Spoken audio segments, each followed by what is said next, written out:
आज मैं आपको एक अनोखी रहस्यमय कहानी सुनाऊंगा। अगर आप चैनल पर नए हैं तो अभी सब्सक्राइब कर ले तथा कहानी पूरा देखें। अंत में एक अनोखा रहस्य छुपा है। धन्यवाद। तो सुनिए। एक समय की बात है जब सृष्टि में मनुष्य अपने वचनों का दुरुपयोग करने लगे थे।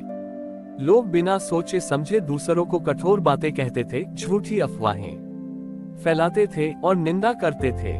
उनका मानना था कि शब्दों का कोई वास्तविक भार नहीं होता। इस वातावरण के कारण वायुमंडल में एक प्रकार की नकारात्मक ऊर्जा फैलने लगी, जिसे ऋषि मुनि वचन विष कहने लगे। ये वचन विष लोगों के मन को दूषित कर रहा था। एक छोटा सा गांव था जिसका नाम शुभवानी था। इस गांव में कठोरवाणी नाम का एक युवक रहता था।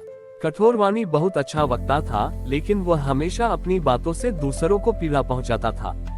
उसका मानना था कि वह सत्य बोल रहा है, भले ही वह कड़वा हो।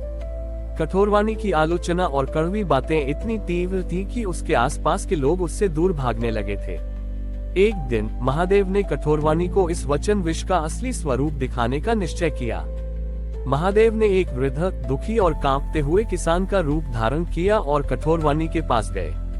किसान ने कहा, वत्स, मुझे तुम्हारी मदद चाहिए। मुझे कुछ विष मिला है जिसे मुझे कहीं सुरक्षित जगह पर रखना है, ताकि कोई गलती से इसका उपयोग न कर ले। कठोरवाणी ने कहा, बाबा, आप इतने ज्ञानी होकर विष को क्यों धो रहे हैं? इसे फेंक क्यों नहीं देते?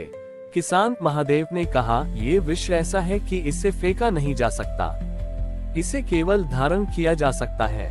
कठोरवाणी ने पूछा, ये कैसा विष है जिसे फेंक नहीं सकते?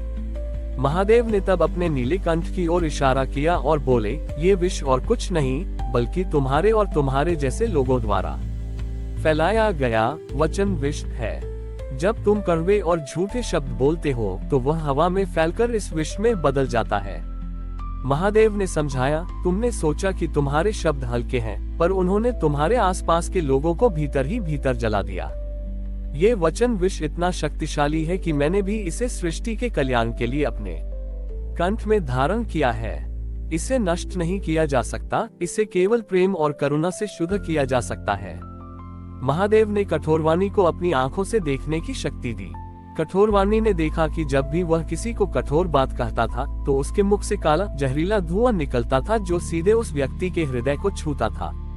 उसने देखा कि उसका हर निंदा का शब्द हवा में उड़कर विष के कणों में बदल रहा था। कठोरवाणी डर गया। उसने देखा कि उसकी सत्यवादी होने की आड़ में वह केवल विनाश फैला रहा था। महादेव ने कहा, वत्स, जिस तरह मैंने संसार के विष को अपने कंठ में धारण किया, उसी तरह तुम्हें अपने जिह्वा के विष को नियंत्रित करना होगा। और अपने शब्दों को प्रेम और करुणा से शुद्ध करना होगा। कठोरवाणी ने पूछा, मैं अपने इस भयानक विष को कैसे शुद्ध करूं? महादेव ने उत्तर दिया, शब्दों का विष केवल मौन से नहीं हटता, बल्कि शुभवाणी से हटता है। अब तुम हर उस व्यक्ति के पास जाओ जिसे तुमने पीड़ा दी है, और अपने हर कड़वे शब्द के बदले 2 शब्द प्रेम और सराहना के बोलो। ये वचन शुद्धि है।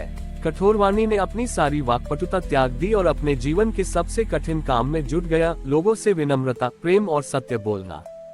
उसके वचन विष को धीरे धीरे शुभवाणी के अमृत में बदला जा सका। हमारे शब्द शक्तिशाली होते हैं और वे या तो अमृत बन सकते हैं या विष।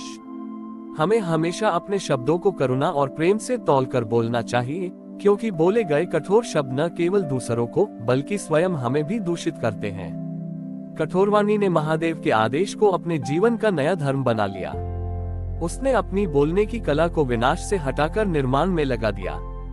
उसका काम आसान नहीं था। जिन लोगों को उसने वर्षों तक कठोर शब्दों से पीड़ा दी थी, वे आसानी से उसे स्वीकार नहीं कर रहे थे। कठोरवाणी ने वचन शुद्धि का व्रत लिया।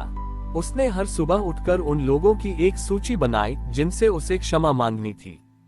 हर दिन वह किसी एक व्यक्ति के पास जाता और अपने कहे हुए हर कड़वे शब्द के लिए क्षमा मांगता, और बदले में उस व्यक्ति के गुणों की ईमानदारी से सराहना करता।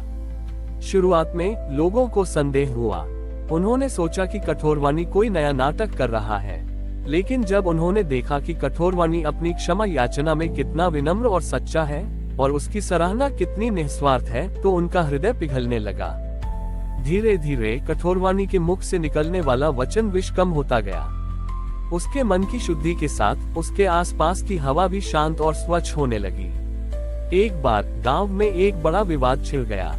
दो परिवारों के बीच जमीन को लेकर इतना गहरा मनमुटाव था कि वे एक दूसरे पर तलवारें खींचने को तैयार थे।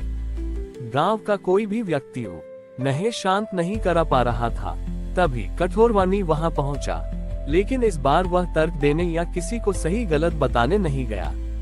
कठोरवाणी ने दोनों परिवारों के मुखियाओं के बीच जाकर निंदा या आलोचना किए बिना केवल उनकी पुरानी भलाई और उनके परिवारों के सहयोग को याद दिलाया। उसने उनकी शक्ति, बुद्धिमत्ता और नेतृत्व की सराहना की और कहा कि इन गुणों का उपयोग विनाश में नहीं बल्कि समाधान में होना चाहिए। कठोरवाणी के मुख से निकलने वाली सकारात्मक ऊर्जा इतनी प्रबल थी कि वह विवाद के विष को काटने लगी।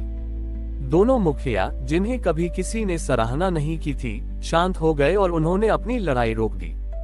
उन्होंने महसूस किया कि सराहना का एक शब्द कटु आलोचना के 100 शब्दों से अधिक शक्तिशाली है। कठोरवाणी ने तब गांव में एक नया नियम स्थापित किया, शुभवाणी दिवस। हर सप्ताह एक दिन हर व्यक्ति को कम से कम 3 ऐसे लोगों की पहचान करनी होती थी जिन्होंने कोई अच्छा काम किया हो और उन्हें ईमानदारी से उनकी सराहना करनी होती थी। ये परंपरा पूरे गांव में एक क्रांति लेकर आई।